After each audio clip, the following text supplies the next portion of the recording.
নমস্কার বন্ধুরা, welcome to my channel my knowledge and activities. আজকে আমরা পশ্চিমবঙ্গের প্রসিদ্ধ শিব মন্দিরে যাব। পশ্চিমবঙ্গের প্রসিদ্ধ শিব মন্দিরগুলোর মধ্যে অন্যতম নদিয়া জেলার মাঝদিয়ায় রাজরাজেশ্বরের শিব মন্দির। এই মন্দিরে রয়েছে পূর্ব ভারতের সর্ববৃহৎ শিবলিঙ্গ। লোকমুখে শোনা যায়, রাজা কৃষ্ণচন্দ্র বাংলায় যখন বর্গীরা আক্রমণ করেছিল, তখন তার রাজধানী এই মাঝদিয়াতে সরিয়ে নিয়েছিল। এর নামকরণ হয়েছিল শিবনিবাস। এখানে একটি সুন্দর রাজপ্রাসাদ ও কয়েকটি মন্দির প্রতিষ্ঠা করেন। কালের আবর্তে সব মন্দির ধ্বংস হয়ে গেলেও 3টি মন্দির এখনও অবশিষ্ট আছে। এর মধ্যে সবচেয়ে পুরাতন রাজরাজেশ্বরের শিব মন্দির। খ্রিস্টীয় 1754 সালে নির্মিত হয়েছিল। লোকমুখে শোনা যায় যে এই মন্দিরটি বুড়ো শিব মন্দির নামে বেশি পরিচিত। চূড়াটি অনেক দূর থেকে দেখা যায়। চূড়া সমেত মন্দিরটির উচ্চতা 120 ফুট। আর আমরা কিভাবে যাব সেটা আপনাদের সঙ্গে শেয়ার করছি। প্রথমে আমরা এখন শিয়ালদা স্টেশনে যাব। শিয়ালদা থেকে গেদে লোকালে আমরা গিয়ে মাঝদিয়া স্টেশনে নামবো। শিয়ালদায় চলে গেলাম। 7:14 বাজে। এই সময় আমরা শিয়ালদায় পৌঁছে গেলাম। একটু রেস্ট নিয়ে দেখছি যে কখন ট্রেন আসে, ওয়েট করছি। শুনলাম 7:40-এ ট্রেন আসবে। যথারীতি 7:40-এ ট্রেনের অ্যানাউন্সমেন্ট হয়ে যাওয়ার পরে 4 নম্বর প্ল্যাটফর্ম থেকে ট্রেনটা ছাড়বে। 4 নম্বর প্ল্যাটফর্ম থেকে আমরা উঠে পড়লাম ট্রেনের মধ্যে। দুরন্ত গতিতে চলছে ট্রেন। চারিদিকের সিনটা এত ভালো লাগছে, মনে হচ্ছে আমরা যখন বাইরে বেড়াতে যাই যেরকম লাগে ঠিক সেরকম লাগছে। সবুজে সবুজে ঘেরা মাঠ, আর তার মধ্যে পাট কাটা হয়েছে সবে। এইভাবে আমরা গিয়ে পৌঁছলাম মাঝদিয়া স্টেশনে। তারপরে নেমে আমরা ঠিক করলাম চা খাবো। চায়ের দোকানে চা খেতে যাচ্ছি, দেখি যে সেই চায়ের দোকানে এরকম গরম গরম রুটি বানাচ্ছে, তার সঙ্গে ছোলার ডাল, নিরামিষ দোকান। ব্যাস বসে পড়লাম। বললাম আগের দিন তো একাদশী গেছে, উপোস গেছে, সুতরাং খেয়ে নিলাম আগে। তারপরে পেট পুড়ে খেয়ে এবারে অটোতে বসেছি। অটোওয়ালা, এখান থেকে কিন্তু অটোতে যাওয়া যায় শিবনিবাস গ্রামে বা শিবনিবাস ঘাটে। মাত্র 15 টাকা করে অটো ভাড়া। চলতে চলতে কিন্তু আমরা একটা ব্রিজের উপরে এসে থেমে গেলাম, কারণ এত সুন্দর লাগছে। চূর্ণী নদী বয়ে চলেছে আর চারিদিকে চূর্ণী নদীর সুন্দর সিনারি, আর সব পাট শুকোতে দিয়েছে উপরে। কি এটা হচ্ছে শিবনিবাস ঘাট। শিবনিবাস ঘাট। হ্যাঁ, এই ঘাটটা পার হয়ে তারপরে কাছেই ঘাট পার হলেই মন্দির। যাই হোক, অটোওয়ালাকে আগের থেকে ভাড়াটা চুকিয়ে দিলাম। বলল যে শিবনিবাস ঘাট এসে গেছে। এবারে আমরা শিবনিবাস ঘাটের থেকে এইখানে একটা বাঁশের পুল আছে, সেই পুলটা দিয়ে ওই পারে যেতে হবে। ওই পারেই একদম পুলটার একদম নদীটার ওই পারেই শিবের মন্দির। তবে এইখানে কিন্তু প্রচুর ভিড় হয় মাঘ মাস আর শ্রাবণ মাসে, তার জন্য এই সমস্ত ব্যারিকেড করা রয়েছে। ওখান থেকে লাইন দেওয়া হয়, প্রচুর লোক তখন আসে। তবে এখন খুবই ফাঁকা। তবুও এই বাঁশের পুলটা পার হতে গেলে 3 টাকা করে পার হেড দিয়ে তারপরে যেতে হবে, কারণ এটার মেনটেনেন্স আছে সেই কারণে। তা 6 টাকা দিয়ে আমরা এবারে বাঁশের পুলটা পার হবার উদ্দেশ্যে রওনা দিলাম।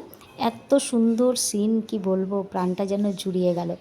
এক সময় মনে হচ্ছিল যে এইখানটায় যদি আমি থাকতে পারতাম খুব ভালো লাগতো। যারা যারা আমার ভিডিওটি দেখছেন এখনও পর্যন্ত আমার চ্যানেলটি সাবস্ক্রাইব করেননি, তাদের কাছে আমার রিকোয়েস্ট আমার চ্যানেলটিকে সাবস্ক্রাইব করবার জন্য। আর কমেন্টসে জানাবেন আপনাদের কেমন হলো। অবশ্যই লাইক আর শেয়ার করতে কিন্তু একদম ভুলবেন না। চলুন ঘুরে আসি মন্দিরে, একটু ফটো তুলি। এত সুন্দর পরিবেশ দেখুন। আপনাদের দেখে কেমন লাগছে কমেন্টসে কিন্তু অবশ্যই জানাবেন। আর বেশি লাগেও না, আমরা দুজন মিলে গেছি। খাওয়া দাওয়া এই সমস্ত নিয়ে আমাদের টোটাল 300 টাকার কাছাকাছি খরচ পড়েছে, কারণ 25 50 টাকা হচ্ছে গেদে লোকালে এসেছি, মাঝদিয়া স্টেশনে আসতে লেগেছে, তার আগে বাস ভাড়া লেগেছে, আর তারপরে হচ্ছে অটো ভাড়া 15 টাকা, আবার ফের যাওয়ার সময় এরকমই ভাড়া। সুতরাং খরচা খুবই কম। কিন্তু রাজা কৃষ্ণচন্দ্রের আমলে কৃষ্ণচন্দ্রের তৈরি এই মন্দির আর শিবলিঙ্গ দেখে কিন্তু আপনাদের খুবই ভালো লাগবে। তা এবার দেখুন কত সুন্দর কুলকুল করে নদী বয়ে যাচ্ছে, তার উপরে ব্রিজ। এই ব্রিজের উপর দিয়ে কিন্তু বাইক পর্যন্ত চলে যাচ্ছে দেখলাম। তো যাই হোক, বেশ খানিকক্ষণ চারিদিকে একটু ঘোরাঘুরি করে এই সিনারিটা তো ভালো লেগেছে বলে একটু ফটো তুললাম। তুলে বেশ ভালোই লাগলো। এইবারে আমরা ওই পারে চলে গেলাম। ওই পারে গিয়েই দেখি নদীতে একটুখানি মাথায় জল ছিটাবো বলে দেখি দুখানা পুরো শিবের ফুল আমাদের জন্য যেন শিব ঠাকুর সাজিয়ে রেখেছিল। দুটো ধুতরো ফুল তুলে নিলাম, যেন ভগবান বলেছে এই দুটো ফুল নিয়ে গিয়ে আমায় পুজো দিবি। গঙ্গা নদীর জলের মধ্যে ঢুকেছে চূর্ণী নদীতে, তাই একটু মাথায় ছিটিয়ে নিয়ে এবার প্রবেশ করছি আমরা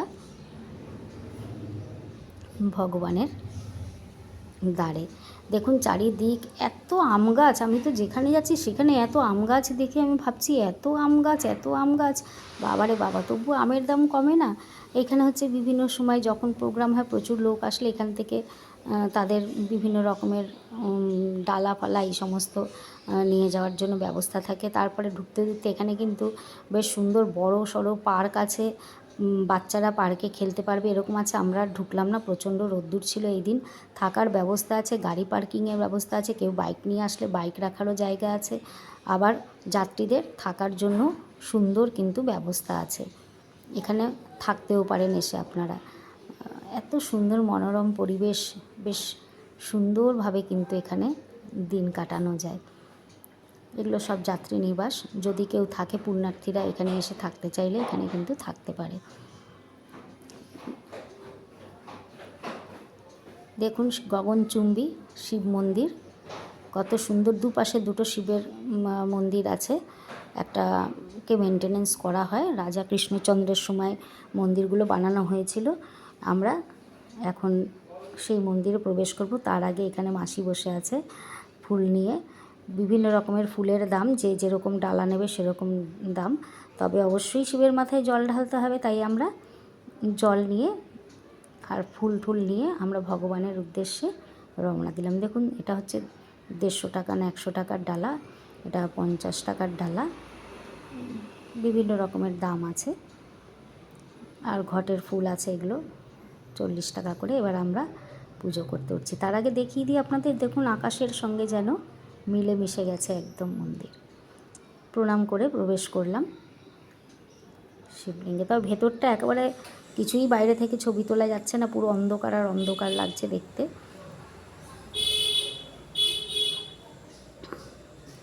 দেখুন কত বড় শিবলিঙ্গ, এগুলো আমরা সিঁড়ি বেয়ে তারপরে আমাকে উপরে উঠতে হয়েছে, তাও গিয়ে শিব ঠাকুরের মাথায় জল ঢালতে খুবই অসুবিধা হচ্ছিল। পুরো কোষ্ঠী পাথরের শিবলিঙ্গটা পুজো করলাম খুব ভালো করে শিব ঠাকুরকে। ভারতবর্ষে এই দ্বিতীয়তম কিন্তু এই শিবলিঙ্গ। এই শিবলিঙ্গটির উচ্চতা 11 ফুট 9 ইঞ্চি আর বেড়ে 36 ফুট। সমগ্র ভারতে এত বড় শিবলিঙ্গ কিন্তু আর দেখা যায় না। হরে হরে বলে নমঃ শিবায়, ওম নমঃ শিবায়, ওম নমঃ শিবায়।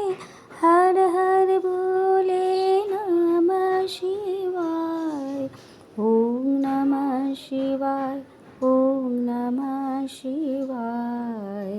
হর হর বলে নমঃ শিবায়, ওম নমঃ শিবায়, ওম নমঃ শিবায়। হর হর বলে নমঃ শিবায়, ওম নমঃ শিবায়, ওম নমঃ শিবায়। হর হর বলে নমঃ শিবায়। খুব ভালো করে শিবের পুজো আজটা হলো। তারপরে এবারে পুরোহিত মশাইকে দক্ষিণা দিয়ে ঠিয়ে আমরা এবার আমার হাজব্যান্ড এবারে শিবের মাথায় জল ঢালতে উঠছে। দেখুন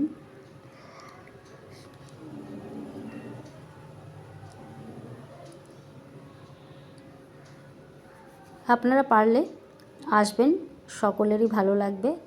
মহারাজা কৃষ্ণচন্দ্রের আমলের তৈরি এই শিবলিঙ্গ আর মন্দির দেখে আপনাদেরও সকলের খুব ভালো লাগবে। তবে বলে দিলাম, শিয়ালদা থেকে মাঝদিয়া স্টেশনে নামতে হবে, তারপরে অটো করে আপনাদের যেতে হবে শিবনিবাস গ্রামে বা শিবনিবাস ঘাটে। সেই ঘাটের থেকে একটা কাঠের বাঁশের পুল আছে, সেটা পার হলেই একদম মন্দিরটা। সামনে বয়ে চলেছে চূর্ণী নদী, মনোরম পরিবেশ, খুব নিস্তব্ধ শান্ত জায়গা, আপনাদের সকলের কিন্তু খুবই ভালো লাগবে। সকালে 11:20 মধ্যেই কিন্তু আমাদের পুজো কমপ্লিট হয়ে গেছে। ওখানে কয়েকজন বসেছিলেন, তাদের কিছু দান দক্ষিণা দিয়ে এবারে এর ঠিক মন্দিরটার পেছনেই কিন্তু রামের মন্দির আছে। তবে সেই রামচন্দ্র, বসে থাকা রামচন্দ্র কিন্তু আমরা আগে কখনো দেখিনি, এই প্রথম দেখেছি। যাই হোক, এই গগনচুম্বী শিব মন্দিরটা দর্শন করলাম। আর এখানে কিন্তু লেখাও আছে। আর এখানে এই পার্কটা এত সুন্দর করে সাজানো আছে, পেছনে একটা পার্ক, আপনারা পার্কেও ঘুরতে পারেন। আর এর থেকে কিছুটা দূরে একটা কালী মন্দির আছে, ইচ্ছা করলে আপনারা কালী মন্দিরেও যেতে পারেন। আমরা পেছনের দিকে সেই রাম আর সীতার মন্দিরটায় গেলাম। এটাও সুন্দর একটা মন্দির, ঠিক শিব মন্দিরের এই পেছনেই এই রামের মন্দিরটা। এটা এখনও পর্যন্ত কৃষ্ণচন্দ্র পরিবারের থেকেই নাকি এর বিভিন্ন রকমের রক্ষণাবেক্ষণ হয়। যে যেরকম পারে এখানে মানত করে রেখে গেছে সুতো বেঁধে। এখানে কিন্তু নিয়ম লেখা আছে, কখন কি করতে হবে না হবে সমস্ত নিয়ম এখানে লেখা আছে। ফটো তোলা বারণ, তাই আমি দূর থেকে ফটো তুলেছি ভগবানের, রামচন্দ্রের আর সীতার। রামচন্দ্র বসে থাকা কষ্টি পাথরের সুন্দর রামচন্দ্র, পিতলের সীতা, আর পাশে সিংহাসনে বসে আছে ভগবান শ্রীকৃষ্ণ। খুব দূরের থেকে ফটোটা তোলা, সেই জন্য আপনাদের দেখাতে পারলাম না, যেহেতু এখানে ফটো তোলা নিষিদ্ধ তাই। ভারতবর্ষের মধ্যে দ্বিতীয় বৃহত্তম শিবলিঙ্গ এখানে লেখা রয়েছে। আমরা ফিরছি অটো করে। আস্তে আস্তে দেখলাম রাস্তার মধ্যে কত পাট শুকোতে দেওয়া আছে, এই পাটগুলো সমস্ত কিছু সুন্দর করে গুছিয়ে গুছিয়ে নিয়ে যাচ্ছে। যাই হোক, আমরা তারকনগর হল্টে এসে পৌঁছালাম, কারণ ওই ফুলওয়ালা মাসি বললো যে তারকনগর হল্ট থেকে চলে যান, ওখান থেকে যেতে সুবিধা হবে। তাই আমরা সেই আবার 15 টাকা অটো ভাড়া দিয়ে এই তারকনগর হল্ট স্টেশনে এলাম। এখানে একটু চা ফা খাওয়া দাওয়া করলাম, তারপরে বাড়ি ফিরে এলাম। আপনারাও যাবেন, নিশ্চয়ই ভালো লাগবে। অসংখ্য ধন্যবাদ।